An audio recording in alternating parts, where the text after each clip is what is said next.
semana passada, né? Bom, boa tarde mais uma vez para vocês. Hoje a gente vai falar sobre os intestinos e os pré-estômagos dos ruminantes, né?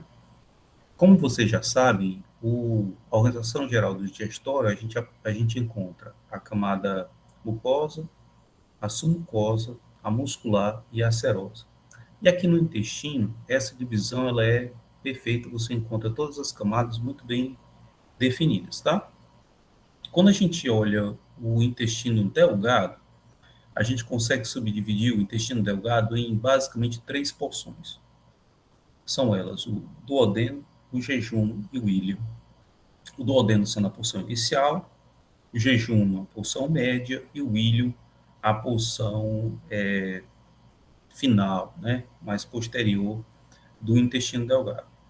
Ele é chamado de intestino delgado pelo fato de ele, quando você observa na anatomia, ele ia parecer ser realmente mais delicado do que o intestino grosso, né? Ele é menos volumoso que o intestino grosso.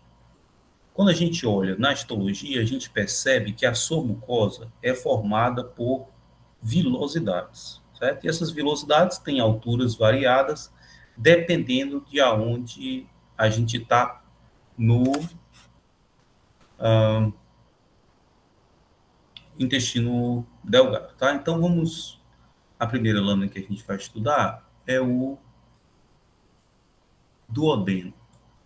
Como é que você sabe que essa estrutura é o duodeno? Qual a primeira coisa que está chamando a atenção? O que chama a atenção para vocês nessa lâmina? Tem alguma coisa assim que chama a atenção?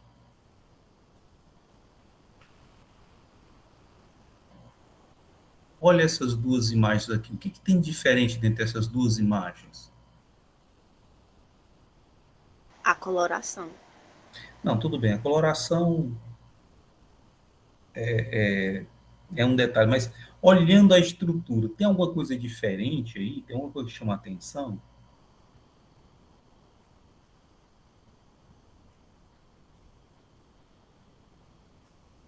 Vocês estão percebendo a sua mucosa com uma grande quantidade de glândulas?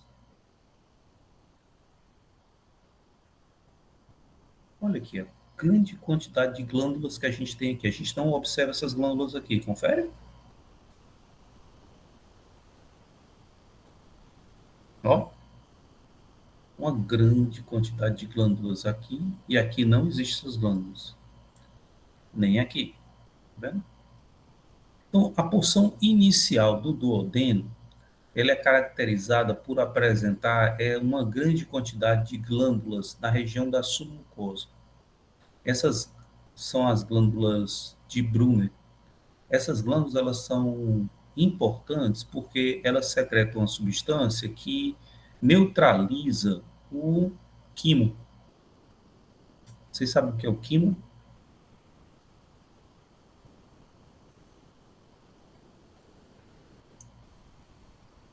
Quando você está, se o animal está se alimentando, ele mastiga. Então, quando ele está mastigando, ele vai transformar o alimento em bolo alimentar. Então, ele engole uma coisa que foi mastigada, umedecida pela saliva, parcialmente digerida em alguns animais e pelos carboidratos, e ele então engole esse alimento. Esse alimento agora vai ser chamado de bolo alimentar. O bolo alimentar cai no estômago. No estômago, ele passa a sofrer ação agora enzimática de uma enzima proteolítica chamada pepsina. A pepsina funciona em um meio ácido, então naquele estômago também é secretado ácido clorídrico, de modo que ocorre então a digestão, principalmente digestão de proteínas. Então, essa transformação do bolo alimentar é chamado de quimo. Então, o quimo é o processamento, é o resultado do processamento do bolo alimentar. Então, o alimento entra na boca, é mastigado, umedecido pela saliva, sofre a ação das amilases salivares, aquilo então, o alimento é chamado agora de bolo alimentar. O bolo alimentar, então, sofre a digestão no estômago e ele passa a ser chamado de quimo. O quimo, então, é liberado no intestino. E no intestino, o quimo vai continuar sendo digerido. Ah, mas eu ouvi dizer que o intestino absorve. Sim, ele absorve, mas ele precisa terminar a digestão. A proteína inteira não foi digerida, a gente não teve digestão de ácidos nucleicos, a gente não teve digestão de lipídios, na maioria das vezes, tá certo? Então, é preciso continuar o processo de digestão. E ele continua onde? No intestino.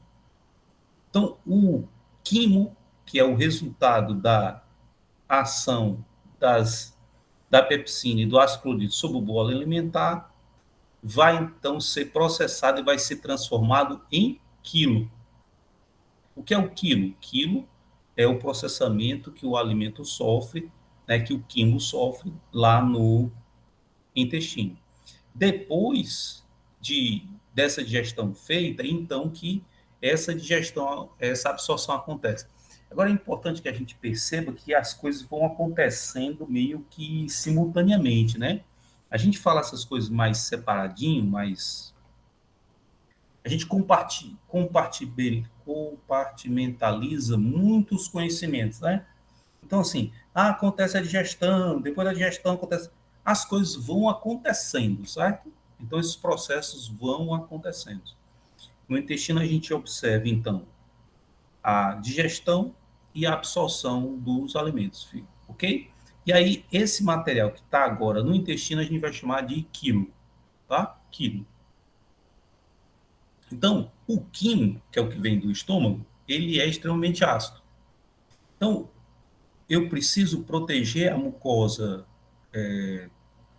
do duodeno. Então, quem faz isso? Estas glândulas que vocês estão vendo aqui. Então, essas glândulas vão secretar o seu conteúdo na luz e isso vai auxiliar na neutralização desse químico. Além disso, também recebe influências aqui das secreções do pâncreas, que contém, por exemplo, bicarbonato de sódio. Além de auxiliar na neutralização, o bicarbonato de sódio, que vem lá do pâncreas, ele auxilia na elevação do pH. Então, no estômago, o pH era um pH ácido, no intestino, o pH é um pH básico. Tá? E quem contribui com isso? O pâncreas, secretando, então, bicarbonato de sódio. A bile, que Gabriele colocou aqui, ela é um produto de secreção do fígado. O fígado secreta também a bile entra aqui para auxiliar no processo da digestão de lipídios. As enzimas, a maioria das vezes, são hidrossolúveis. O lipídio é uma substância lipossolúvel, então a enzima não consegue interagir com ele. Como é que ela consegue, então? Como é que a lipase consegue degradar o lipídio? Porque existe a bile. Os sais biliares, eles têm uma característica que a gente chama de anfipática, ou seja, ele tanto tem regiões apolares quanto regiões polares. As regiões apolares se ligam ao, ao lipídio, enquanto que as regiões polares permitem a interação com as enzimas hidrolíticas. Então, ocorre a facilitação dessa digestão. Sem a bile, a digestão de lipídios fica prejudicada, né? Mais difícil, tudo bem? Então, a primeira característica aqui, quando a gente vai olhar então do odeno, é que na sua mucosa existe uma grande quantidade de glândulas mucosas, né? Vou aproximar mais um pouquinho. Intestino sempre é um órgão difícil de preservar, então assim, sempre tem um detalhe ou outro, mas vamos analisar aqui por parte, né? Observem aqui, daqui para cá é a mucosa, daqui para cá a submucosa, aqui é a muscular e aqui um pouquinho da serosa, né? Ó, que é a serosa, certo? Então, mucosa, submucosa, muscular e serosa, que é as quatro porções. Quando a gente analisa, então, o, o duodeno, a gente percebe que ele apresenta vilosidades. O que são essas vilosidades? são essas projeções digitiformes que a gente observa na luz, né? Isso aqui são vilosidades, ele apresenta vilosidades. E estas vilosidades são revestidas por um epitélio cilíndrico simples, contendo células caliciformes. Olha aqui as células caliciformes. Esse epitélio se apoia em um tecido conjuntivo frouxo que forma a sua lâmina própria, certo? Então aqui é a lâmina própria. Vocês frequentemente vão observar na lâmina própria também células musculares, né? Células musculares lisas, que auxiliam na movimentação dessa mucosa, tá? Vocês conseguem perceber, acho que aqui você consegue perceber, aqui, ó, que tem uma espécie de tem uma linhazinha escura aqui, não tem? Uma linhazinha escura e tem uma faixa aqui por cima. Consegue perceber essa faixazinha aqui, ó? Vou pegar aqui outra região. Acho que aqui. Deixa eu ver, pegar outra região um pouquinho.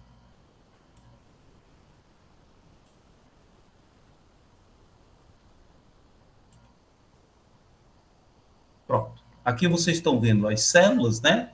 O epitélio cilíndrico simples, né? Da vilosidade. Vocês percebem que tem uma faixa um pouco mais escura em cima desse epitélio, ok? Confere todo mundo? Muito bem. Alguém sabe me dizer o que é isso aqui?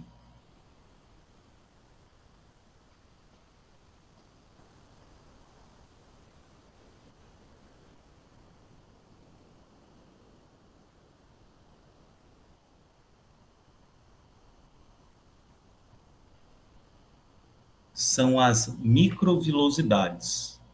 Microvilosidades. O que são microvilosidades? Diferenciações da membrana plasmática dos epitélios que aumentam a superfície de absorção. Tá? Então, no intestino nós observamos a vilosidade, que é isso tudo. A vilosidade é revestida por um epitélio cilíndrico simples, contendo células caliciformes, e as células epiteliais cilíndricas, elas vão apresentar na sua porção apical as microvilosidades. Não, todas as células epiteliais apresentam microvilosidades, tá? Quem não tem microvilosidade, as células caliciformes. É porque aqui não está bem preservado, tá? Aí você acha que está só num local, mas não, tá? Então todas, ó, todo epitélio vai apresentar, né, as microvelocidades. Ali é porque estava um cantinho, uma região que estava melhor de ver, e aí eu foquei ali para a gente poder reconhecer. Mas todo o epitélio, quando você analisa o epitélio, você apresenta isso, certo? Quando a gente estudou o semestre passado sobre as especializações de membrana e via que tinha o complexo unitivo, a gente tem junção de oclusão, depois tem junção de adesão, depois tem desmossomos, né? Lembra dessa sequência? Acontece exatamente aqui no intestino. Certo? Aquele complexo unitivo, aquilo ali é um desenho esquemático, mas representa, por exemplo, uma célula da região do intestino. Ela tem essa organização. Na microscopia eletrônica de transmissão, você consegue perceber muito bem isso. Tá? Então, a mucosa tem essa característica, né? Então, o epitélio é assim e a sua lâmina própria é formada por um tecido conjuntivo bastante frouxo. É importante observar, eu vou colocar em outra região, mas é frequente você observar, por exemplo, o aparecimento de vasos linfáticos, em especial nessa região apical aqui dos vírus, tá? Aí a gente observa uma região, né? Isso aqui é a região do, do, do vírus. Essa região aqui, a gente observa o aparecimento de glândulas, né? São glândulas intestinais aqui. Eles funcionam como, essa estrutura funciona como glândula. Aqui nós temos a muscula da mucosa e as glândulas mucosas da região submucosa. A camada muscular, né? Circular interna, longitudinal, externa, isso é mais ou menos um padrão, né? Circular interna, longitudinal, externa. Eu fazia assim quando eu era aluno, igual vocês, eu sempre pegava a minha mão, dobrava a minha mão, essa aqui é a interna e essa aqui é a externa. Então a interna é circular e a longitudinal é externa. Aí eu sempre fazia isso, nunca esqueci. Entre eles, né, entre as duas camadas, você observa o plexo mioentérico. Isso aqui, ó, é o plexo mioentérico. Aqui também você consegue observar o plexo mucoso, mas como tem muita glândula aqui, você fica difícil de visualizar, certo? E abaixo disso tudo, a gente observa, né, uma camada serosa, que é uma serosa típica, tá vendo? Mas vocês observam aqui um epitélio pavimentoso simples, né? Derivado do peritônio. Esse epitélio pavimentoso simples se apoia em um tecido conjuntivo frouxo que se liga a essa camada muscular. Então, essa estrutura é chamada de serosa. Só isso aqui.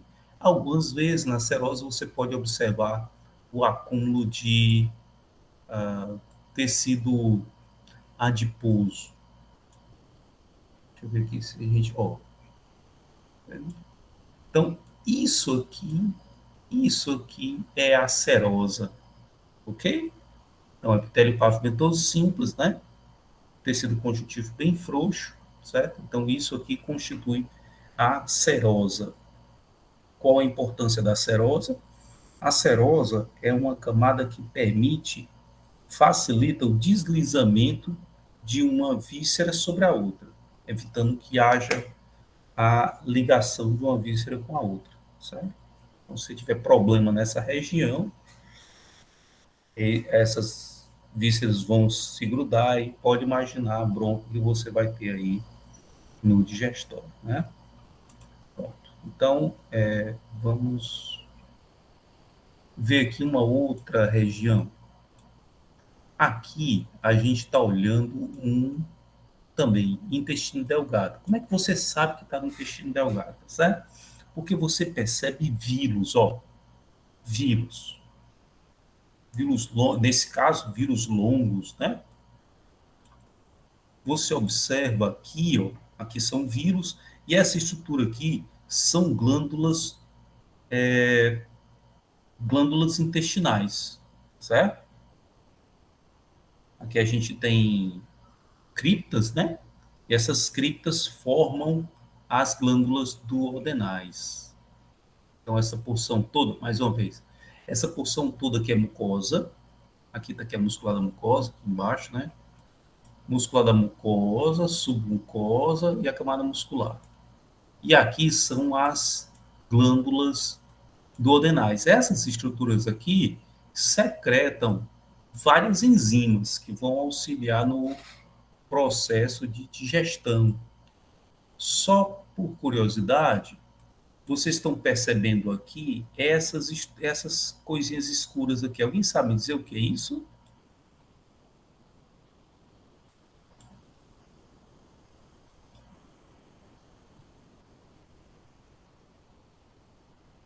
Alguém sabe dizer?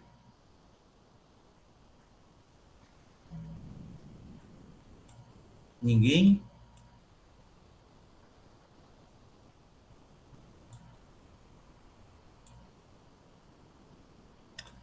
A gente chama isso daqui, ó, isso aqui tudo é a glândula, né? Isso tudo é glândula. Mas vocês estão vendo esses pontinhos escuros aqui dentro? Ó?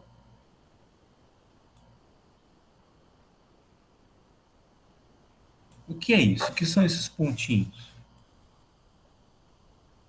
O que são essas estruturas escuras que vocês estão vendo aqui? Alguém sabe dizer?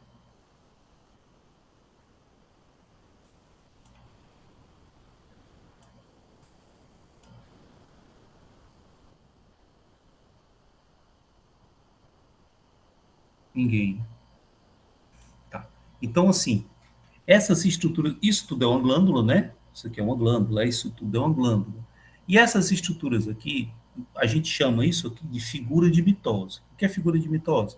São diferentes estágios da divisão celular, né? Então, existe uma multiplicação muito intensa desse epitélio. Esse epitélio está sendo substituído a cada 7 dias, você renova esse epitélio. É uma coisa desse tipo, uma taxa relativamente elevada de substituição celular. Então, frequentemente, você observa figuras de mitose, indicando que aquelas células estão se dividindo para proliferar, dar origem a outras células que vão migrar, sair da região de glândulas e migrar aqui para a região dessa superfície aqui, tá certo? Então, é só uma curiosidade, é um achado relativamente comum. Alguns pesquisadores utilizam uma coisa que a gente chama de índice mitótico, que ele diz para você qual é a velocidade de divisão celular naquele órgão ou estrutura, certo? E isso daí pode ser relacionado, por exemplo, com algumas doenças, se você aumenta ou diminui essa taxa mitótica, né? Então, e frequentemente eles analisam aqui essa região do intestino. Né?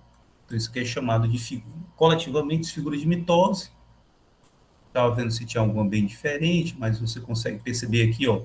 Aqui tem uma já telófos, né? Ele separou, tá percebendo que separou aqui, ó? Tá na anáfase final da anáfase, né? Aqui tá na metáfase, né? Placa metafásica, aqui bem certinho, né? Tá bom? E aqui mais uma vez a submucosa, a camada muscular, né? Longe circular interna, longitudinal externa, plexo mioentérico. Aqui a gente está observando o ilho, né? Então é duodeno, jejum no ilho. O que tem diferente do jejum para o ilho? O que está diferente? As vilosidades agora são pequenas, né? As vilosidades ficaram curtas agora. Ah, as vilosidades agora ficaram curtas. E acontece uma coisa interessante. Observe isso aqui. Não existia nas outras lâminas, né? O que é isso aqui?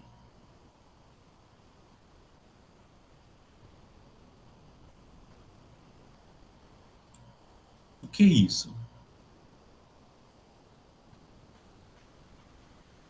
São linfócitos, né? Isso, linfócitos. Então, esses linfócitos formam agregados aqui, ó.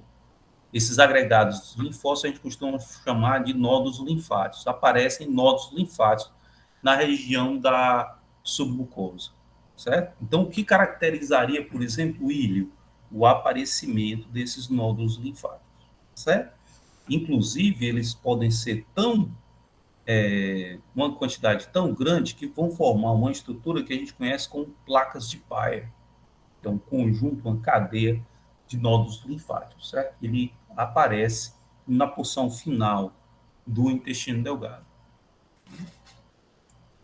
Aí as outras estruturas são comuns. Normal aqui, tranquilo, todo mundo?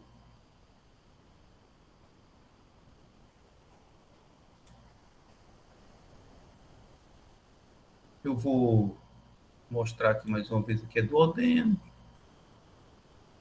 Mais uma vez, né? O que chama a atenção do duodeno? É isso. Quando a gente está analisando na anatomia, você consegue até separar essas três regiões, mas não é muito muito comum. Diminui, Gabriele, porque a atividade de absorção está diminuindo.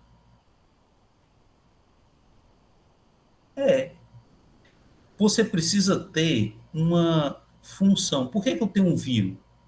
Para que o vírus? Para aumentar a superfície de absorção, para aumentar a superfície de interação com o alimento que está sendo digerido, que está sendo absorvido. Quando a gente chega no ilho, esse processo já está no final. E aí as vilosidades vão diminuindo de tamanho. É tanto que lá no intestino grosso não tem mais vilosidade. Existem dobras, mas não são chamadas mais vilosidades. E a função do intestino grosso passa a ser absorção de água, né, e a formulação do bolo fecal. Algumas regiões do intestino grosso acabam funcionando com a função imunológica, porque existe uma grande quantidade de nódulos linfáticos ali, formando, por exemplo, o apêndice, né? Em alguns animais, o intestino grosso acaba tendo outras funções, como, por exemplo, lá no o seco do equino, tem uma função, o seco do equino, tem uma função semelhante ao que a gente teria lá no rumen, né? Ocorre uma fermentação intensa naquela região, ele acaba absorvendo algumas coisas ali, certo? Então, tem uma função diferente. Então, mais uma vez, quando a gente analisa o duodeno, a gente observa, né, um epitélio. Rapaz, tá linda essa lâmina, olha. A célula caliciforme, né? Coisa linda aqui, ó. Muito bonita. Então, a gente observa, né, o epitélio cilíndrico simples, apresentando células caliciformes, né? E nos chama a atenção a grande quantidade de glândulas mucosas na região da submucosa. Né? Se eu colocasse essa imagem na prova e perguntasse que órgão é esse, daria para dizer que é intestino delgado? E dá para dizer que é o duodeno? Não, não dá. Dá? Também acho. Não, dá, olha um negócio desse aqui. Né? Ei, essa célula aqui tá linda demais, ó. Célula caliciforme. Olha a secreção saindo, ó.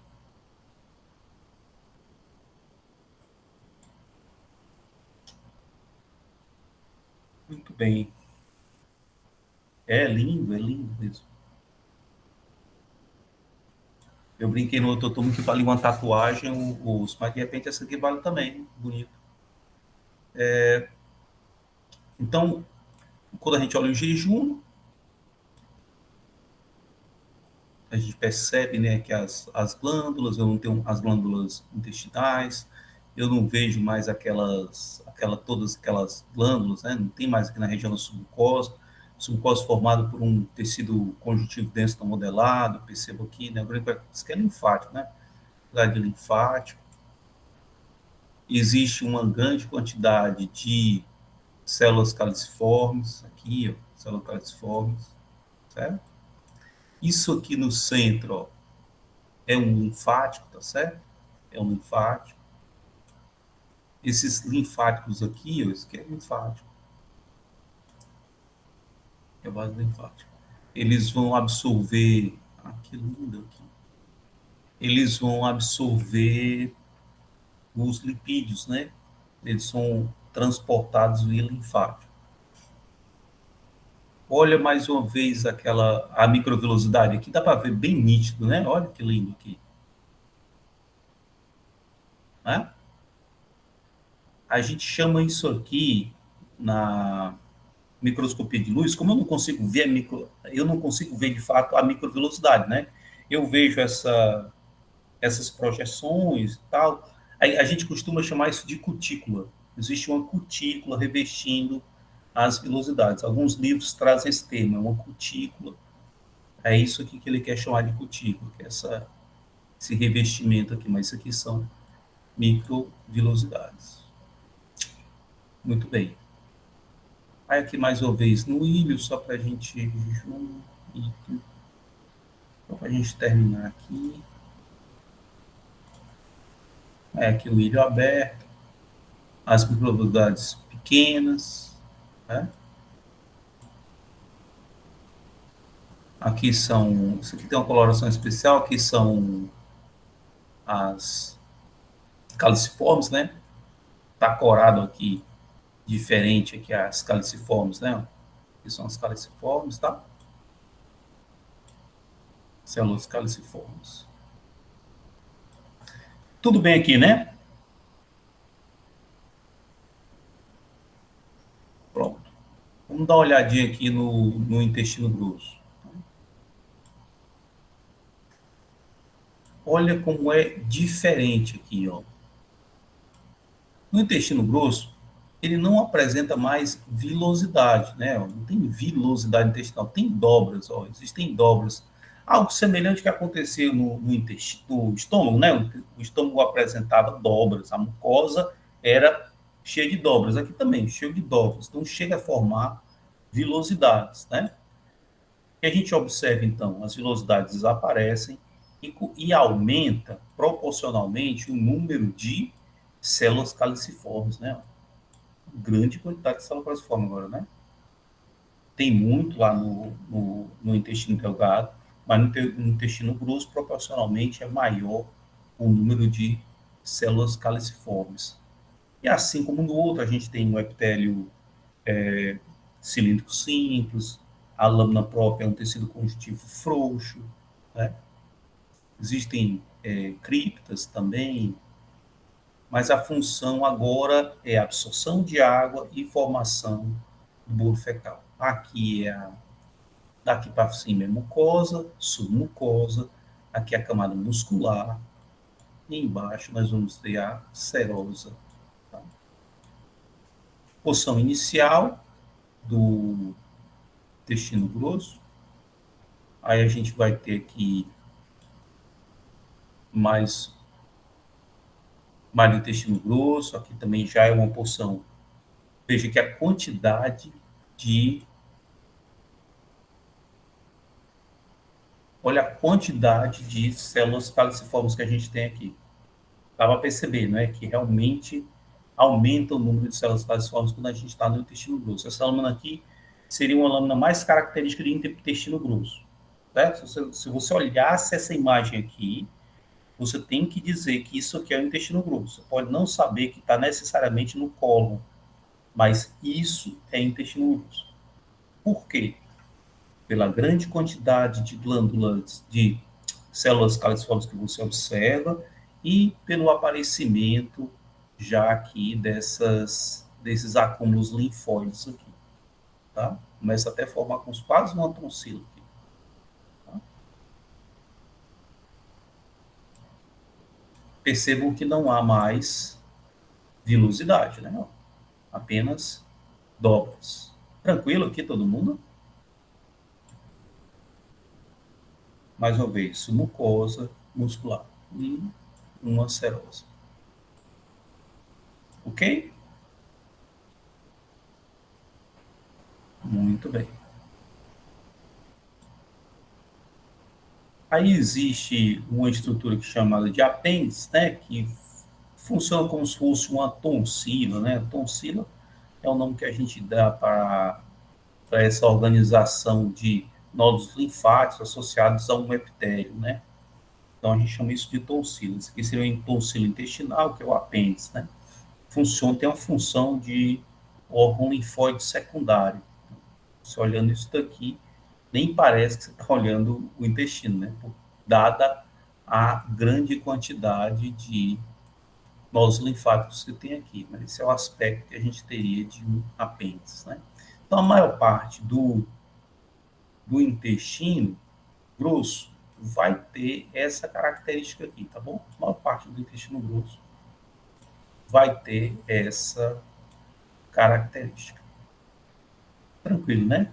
Se você estivesse olhando isso daqui, tá certo? Ó, olhou isso daqui, você tem que saber que está no intestino grosso, tá bom? Perguntar-se que órgão é esse, que é intestino grosso. Ok?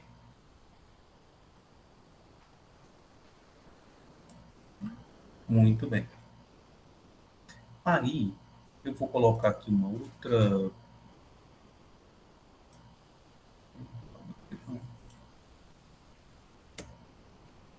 Não está entrando aqui o site, tá? Para começar.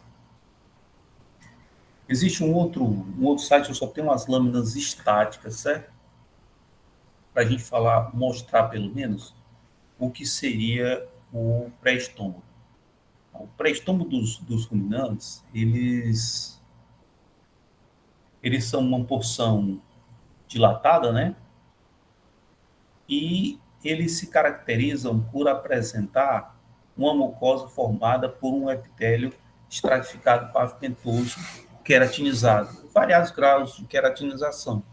Como é que você diferencia um pré-estômago do outro? Como é que você sabe que está olhando o rumen? Como é que você sabe que está olhando o retiro? Como é que você está olhando o omaso? Tá? Então, eu vou mostrar umas imagens aqui para que a gente fique claro quem é quem. Tá? E a função de cada um deles, eles vão estudar isso aí direitinho na fisiologia. Uma digestória. Ó,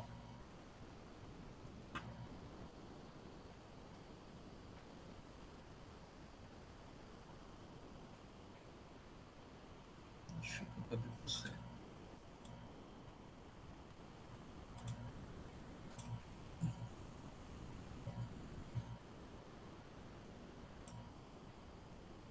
É você aqui mesmo. Não é esse.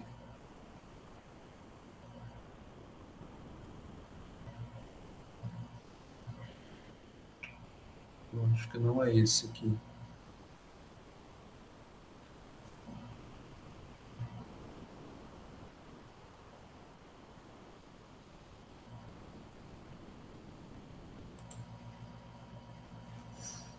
Não é esse. Não é esse site. Só um minuto aqui. Cadê você?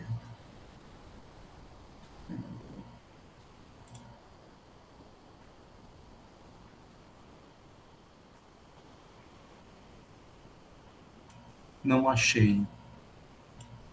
Eu não achei. Eu vou procurar onde está o meu link, porque não é esse daqui.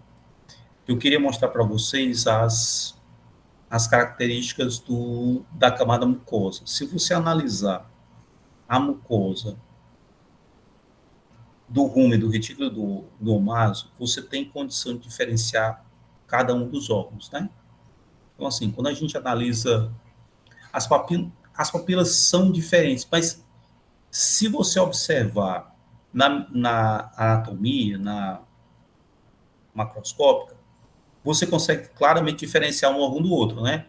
Primeiro, as papilas são bem curtas lá no rumen, enquanto que as papilas do retículo formam um desenho que lembra uma colmeia, e as papilas do omaso são muito grandes. Algumas pessoas acham até que representam como se fosse folhas de um livro, por isso ele é chamado livro folhoso. Então, mas quando a gente olha na histologia, o que a gente percebe? A gente percebe que a mucosa pode ou não apresentar muscular da mucosa. Qual a função do rumen? O rumen funciona como uma grande câmara de fermentação. A movimentação da sua mucosa, ela não é tão necessária. Então, a muscular da mucosa é ausente. Você não consegue identificar músculo ali na região da lâmina própria. Então, existe como se houvesse uma fusão entre a lâmina própria e a submucosa. E alguns autores chamam isso de própria submucosa. Quando a gente olha o omaso, já é o oposto.